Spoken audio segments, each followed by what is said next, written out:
told me he lost 35 kilos.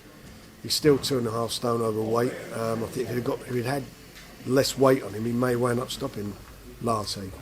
But look, he's got the ring rust out of his system, and now he's got to get some weight off and get him back into the ring to get him into a position where he can get involved in some big fights. Lucas Browne on the undercard of Dubois Joyce. I'd love to do that fight, or Dave Allen, either of those. They're all good fights for him. I think they're really good fights for him. Frank, let me quickly ask you about an article we saw in the Mail today saying that Tyson Fury Deontay Wilder 3 is off. What can you tell us about that?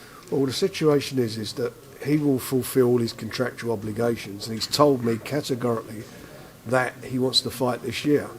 At the moment, I don't see how the fight's going on with Deontay.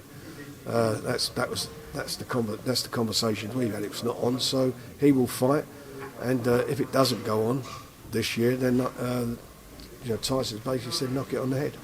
Also, Yarde Arthur, December 5th, Royal Albert Hall. Yeah, Royal Albert Hall. It's going to be hopefully a good night there for all of us. That week is my 40th anniversary of the first show I did with the Boxing Board of Control's licence.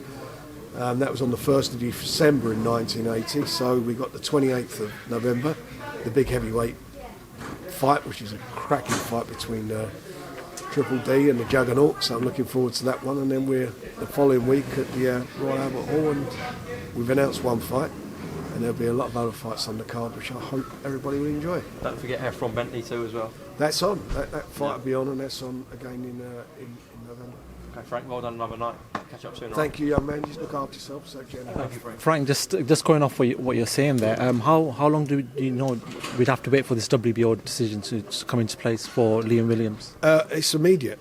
Okay. We are immediately into a negotiation period, and we'll have a very short space of time to agree terms or go to purse bids. Do you feel like he's one of the most underrated middleweights out there? A lot of people don't seem to, when they name the big boys, he doesn't get mentioned. Look, I like it that way. He can be the dark horse. He is on fire at the moment. He's on fire, and I'd let him fight any middleweight in the world. I mean that, any of them. He's looking so confident. He's very comfortable at the weight. He obviously came up from light middleweight. He had a couple of cracks at the world title that weight against Liam Smith, and he's changed trainers, and he seems really comfortable working with Dominic. And they seem to have really clicked together well. So he's doing the business, and he's done the business in the ring. And that fight against Fox last year, which was the eliminator for the world title. I mean, you think about that, he'd done an absolute job.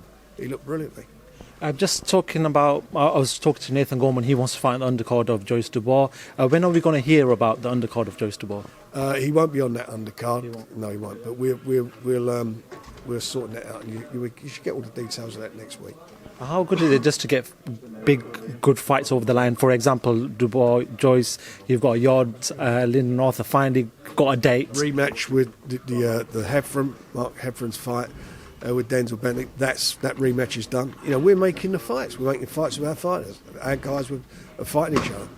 Frank, I know you need to go. I know you've got a bit of a sore throat, so just go and enjoy yourself Saturday night. Thank you. Safe journey home, mate. Take care.